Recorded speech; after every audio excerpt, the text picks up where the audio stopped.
നമസ്കാരം. തെന്നാലി രാമൻ കഥകളിലെ 28ാമത്തെ കഥ. രാമൻ്റെ ഭാര്യയ്ക്ക് ഒരു സഹോദരനുണ്ട്. ദൂരെയുള്ള ഒരു ഗ്രാമത്തിലാണ് അയാൾ കഴിഞ്ഞു പോരുന്നത്. ഒരിക്കൽ അയാൾക്ക് ഒരു ആഗ്രഹമുണ്ടായി. സഹോദരി ഭർത്താവിൻ്റെ ഗൃഹത്തിലേക്ക് ഒന്ന് പോകണം. രാമന് വലിയ പദവിയും പ്രതാപവും ഉണ്ടുപോലും. രാജധാനിയിലെ വലിയ ആളാണത്രേ. കുറേ ദിവസം രാമൻ്റെ അതിഥിയായി താമസിക്കുക തന്നെ. അതേസമയം രാജധാനിയിലെ വിശേഷങ്ങൾ കാണുകയും ചെയ്യാം. അങ്ങനെ അയാൾ വിജയനഗരത്തിൽ എത്തിച്ചേർന്നു. രാമനും ഭാര്യയ്ക്കും വലിയ സന്തോഷമായി. ഗ്രാമീണന് അതിയായ ആശ്ചര്യം തോന്നി. താൻ കേട്ടതിലും എത്രയോ കൂടുതലാണ് ഇവിടുത്തെ വിശേഷങ്ങൾ. ഒരിക്കൽ രാമൻ അയാൾക്ക് ചില പഴങ്ങൾ തിന്നാൻ കൊടുത്തു. ആ പഴങ്ങൾ അതിനു മുമ്പ് ഗ്രാമീണൻ തിന്നിട്ടില്ല. അതെന്തിന്, അവ കണ്ടിട്ടുപോലുമില്ല. ഇങ്ങനെയുമുണ്ടോ സ്വാദ് പഴങ്ങൾക്ക്? അടുത്ത ദിവസം ആ പഴങ്ങൾ വയറ് നിറച്ച് തിന്നണം. ആ ആഗ്രഹം പ്രകടിപ്പിച്ചു അയാൾ. ആ പഴങ്ങൾ രാമന് കൊട്ടാരത്തിൽ നിന്ന് കിട്ടിയവയാണ്. പഴമരങ്ങൾ ചക്രവർത്തി വിദേശങ്ങളിൽ നിന്ന് വരുത്തിച്ചിരിക്കുന്നു. അതോ തൻ്റെയും രാജകുടുംബത്തിൻ്റെയും ഉപയോഗത്തിനായിട്ടും. ഈ പഴങ്ങൾക്കായി പ്രത്യേകമൊരു തോട്ടവുമുണ്ട്. തോട്ടത്തിൽ ആർക്കും പ്രവേശനമില്ല. ഒരാൾ പഴം മോഷ്ടിച്ചെന്നിരിക്കട്ടെ, അയാൾക്ക് കിട്ടുന്നത് വധശിക്ഷയായിരിക്കും. ഇത്രയും വിവരങ്ങൾ രാമൻ ഭാര്യ സഹോദരനെ അറിയിച്ചു. അയാൾക്ക് അടക്കവയ്യാത്ത ആഗ്രഹം ഉണ്ടായി.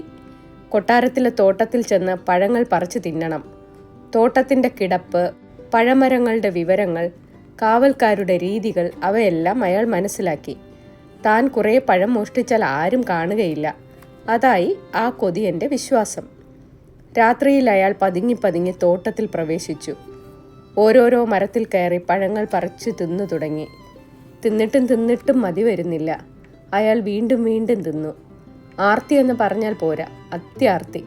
ഇടയ്ക്കിടയ്ക്ക് ഹാ ഹാ എന്ന് പറയുന്നുമുണ്ട്. ചവയ്ക്കുന്നതിൻ്റെ ശബ്ദം ഒന്ന് വേറെയും. കാവൽക്കാർ വന്നെത്തിയതിൽ അത്ഭുതപ്പെടാനുണ്ടോ? എടാ കള്ള, ഇറങ്ങടാ താഴെ, അവർ ആജ്ഞാപിച്ചു. ഗ്രാമീണൻ തീറ്റി മതിയാക്കി നിലം പറ്റി. കാവൽക്കാർ രാവിലെ കള്ളനെ ചക്രവർത്തിയുടെ മുമ്പിൽ ഹാജരാക്കി. ചക്രവർത്തി അയാൾക്ക് വധശിക്ഷയും വിധിച്ചു. വിവരമറിഞ്ഞല്ലോ രാമനും ഭാര്യയും. സഹോദരൻ്റെ ദുർവിധി രാമൻ്റെ ഭാര്യയെ അത്യധികമായി ദുഃഖിപ്പിച്ചു. ആ സ്ത്രീ കിടന്ന് മുറവിളി കൂട്ടി. വല്ലവിധവും അയാളെ രക്ഷപ്പെടുത്തണം. അവൾ രാമൻ്റെ പാദം പിടിച്ച് യാചിച്ചു. രാമൻ ചിലതെല്ലാം നിശ്ചയിച്ചു. എന്നിട്ട് ഉടൻ തന്നെ കൊട്ടാരത്തിലെത്തി. ചക്രവർത്തിയെ ചെന്ന് കണ്ടു. രാമ, നിങ്ങളിപ്പോൾ വന്നതെന്തിനെന്ന് എനിക്ക് നല്ല പോലെ അറിയാം. നിങ്ങളുടെ ഭാര്യ സഹോദരൻ്റെ കാര്യത്തിനാണ് വന്നിരിക്കുന്നതല്ലേ? ഞാനൊന്ന് തീർത്തു പറയാം. ഞാൻ നിങ്ങളുടെ അപേക്ഷ അനുസരിക്കുകയില്ല. അക്കാര്യം ഞാനിതാ ശപഥം ചെയ്യുന്നു, ചക്രവർത്തി പറഞ്ഞു. നല്ലൊരു പഴുതി കിട്ടിയല്ലോ രാമന്. തിരുമേനി, എൻ്റെ അപേക്ഷ അവിടുന്ന് സ്വീകരിക്കില്ല എന്നതാണ് അവിടുത്തെ ശപഥം. ആ ശപഥം അങ്ങ് പാലിക്കുമെന്ന് എനിക്ക് നല്ല ഉറപ്പുണ്ട്. വാക്കിന് വിലയില്ലാത്തവൻ എന്ന ദുഷ്കീർത്തി തീർച്ചയായും അവിടുന്ന് ആഗ്രഹിക്കുകയില്ല. ശരി, ഞാൻ അപേക്ഷിക്കുന്നത് ഇതാണ്. എൻ്റെ ഭാര്യ സഹോദരന് വധശിക്ഷ നൽകണം. ചക്രവർത്തി കുടുക്കിൽപ്പെട്ടുപോയി. ഗ്രാമീണന് വധശിക്ഷ നൽകിയാലോ? രാമൻ്റെ അപേക്ഷ സ്വീകരിച്ചു എന്ന് വരും. സ്വീകരിക്കില്ല എന്ന് ശപഥവും ചെയ്തുപോയി.